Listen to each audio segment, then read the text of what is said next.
Hey, what is up my dudes? It's Ariel, and today I am finally back with another DIY sewing type project, something you can follow along and make with me, and I'm super excited. These are one of my favorite videos to do, but I haven't gotten a chance to do it in a while, but I have found the ultimate DIY. I saw this and I was like, okay, I have to do it. I've been really wanting to make a tote bag, and I was on TikTok the other day and I saw a TikTok by the user Julian C. He made a super cool tote bag. It ties at the top and it's styled after a tote bag called the ground cover tsuno bag. But basically it's a tote bag that you can wear crossbody and it ties at the top, and I just thought it would be super cool to try to make it. In the TikTok he said it was a beginner level sewing tutorial, so today we shall put that to the test. Here is Ariel from the future showing you the finished product, but we are not there yet. Gotta put in the work, and that is what we will do today. I'll show you step by step, show you all the materials, and hopefully it will be a good old time and we'll end up with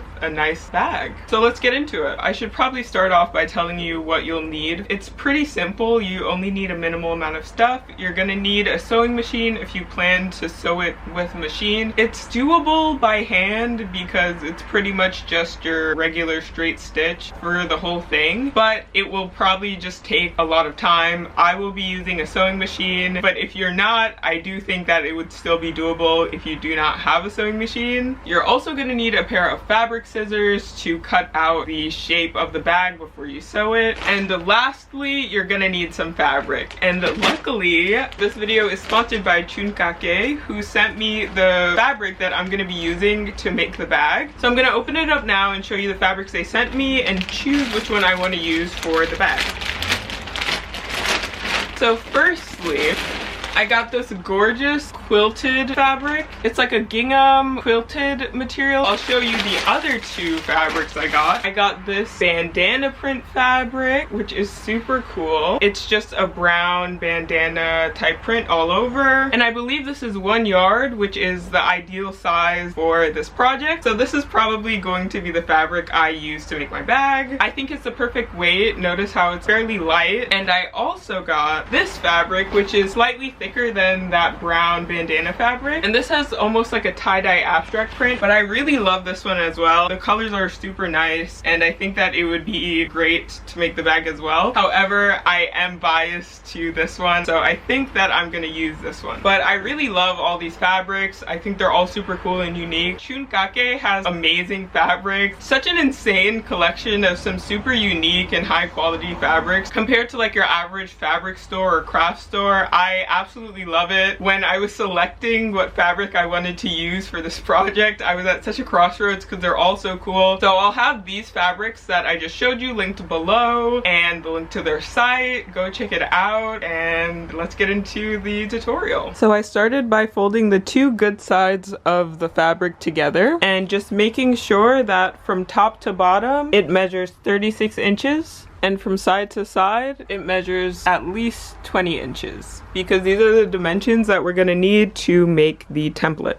Here, I'm drawing out the shape of the bag according to the template that's on screen right now. I'm freehanding this with the use of my tape measure as an aid to make straight lines and also to make sure everything's the correct length. And I'm just using a washable marker.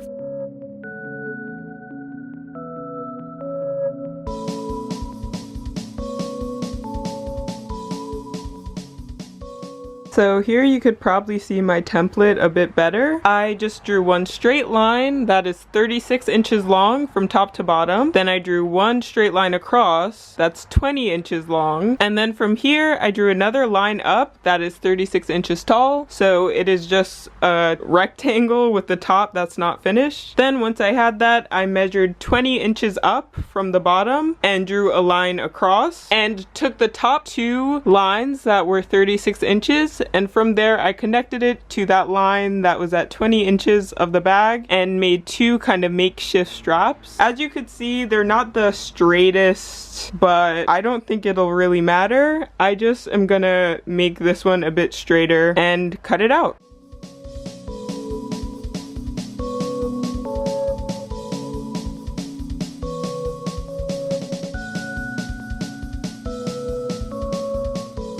See, that was pretty easy. So now we should have two different pieces of fabric. I still have the good sides together and the bad sides facing outwards. And now the next step, now that we have the bag all cut out, is that we're going to just attach all of the outer edges together. So the 36-inch long side, the bottom 20-inch long side, and the other side of the 36-inch side, just the perimeter of the bag, not the inside, only the outside. We're gonna just do a straight stitch to attach these with the good sides together, because remember, you have to flip it inside out when it's time to actually wear the bag.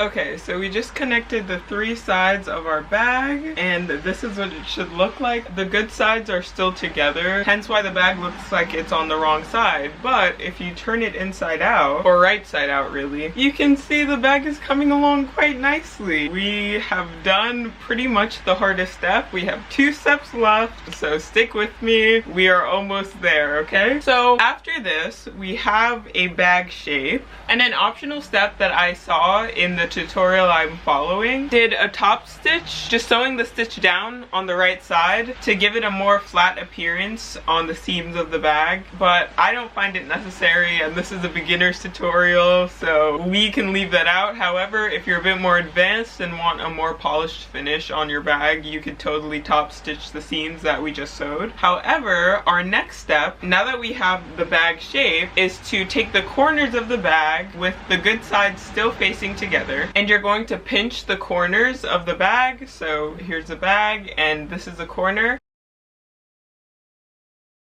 to where there's a little triangle flap sticking out. The seam is here. So you're going to want to pinch the bag so you have a small triangle on each side of the bottoms of the bag. And you're gonna just sew a straight line connecting this flap you made on either side. And the purpose of this step is to give the bag some shape on the bottom so that the sides aren't just pointed and angled out. This is just me showing you again where it is that you're gonna sew on both of the corners.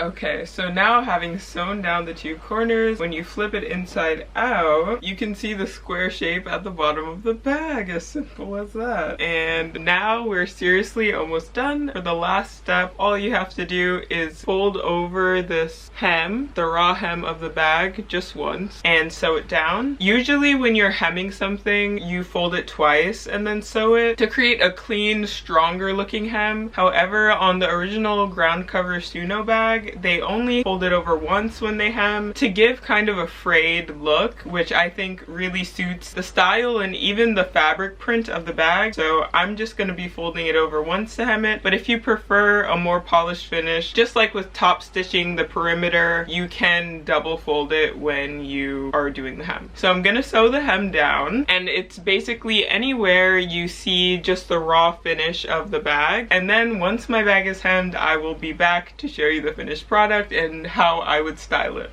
You can definitely pin down the hem before you take it to the machine to sew it down to make things a bit easier for you, but I'm a bit lazy and stubborn, so you can see me struggling a bit to keep the hem folded down. It would be averted if you pin it down, so if you have the willpower to pin it down before you sew it, by all means.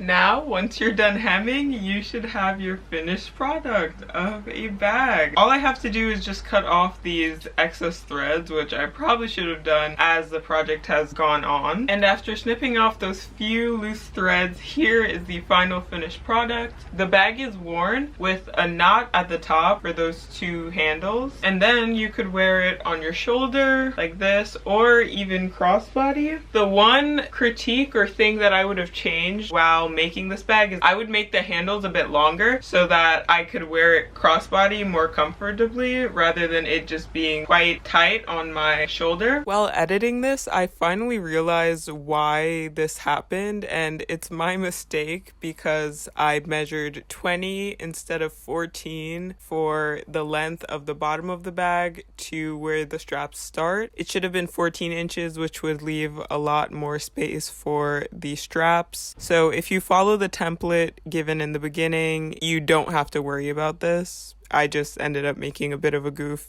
and that is what happened. However, it's a perfect length to wear as a tote bag on my shoulder, and I definitely plan to use it unknotted and folded up in my bag or any little pouch or even wallet that I carry around with me, because I find that I always need tote bags when I never have them, and I always find that I would need a reusable bag when I'm at the store or just making a quick run out, but I forget to bring it with me. So just keeping this in another bag or a wallet, something packable that you usually carry with you, is perfect, because then you can open it up and you have a huge bag, tons of storage, and you could fit anything you could possibly need on the go. It's also perfect for a day out on the town. I just love this bag, and I think that the fact that I use this brown bandana fabric makes a world of difference, because I love this fabric. It truly carried the style of the bag. But before I go, I'm gonna show you how I would style it. I styled the bag with some gray jeans.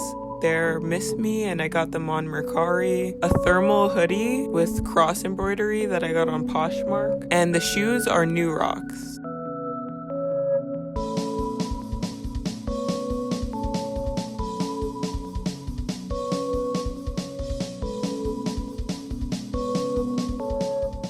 So that's pretty much it for today's video. I had so much fun making and styling this bag with you guys. I really hope it inspires you to make one of your own. If you do, I would love to see it. So you could tag me on Instagram or even DM me a picture. I'd just love to see how yours turns out, what kind of fabric you use. I'm super happy with mine, and I already know I'm going to be using it all the time. Also, don't forget to subscribe. I'll definitely be doing a lot more DIYs. This totally reignited my love for doing little projects like this. Also, I just feel like I should mention the whole project only took me about an hour and a half, so it's definitely doable in one day, perfect for beginners. I really hope you try it out. Thank you again to Chunkake for sponsoring this video. I absolutely love my fabrics, and I honestly couldn't recommend their site more. Everything arrived very quickly, and the materials are so high quality and unique, and I love it. Have a great day or night or whatever timing you're on. Stay safe and stay well, and with that, I will see you in the next one. Laters!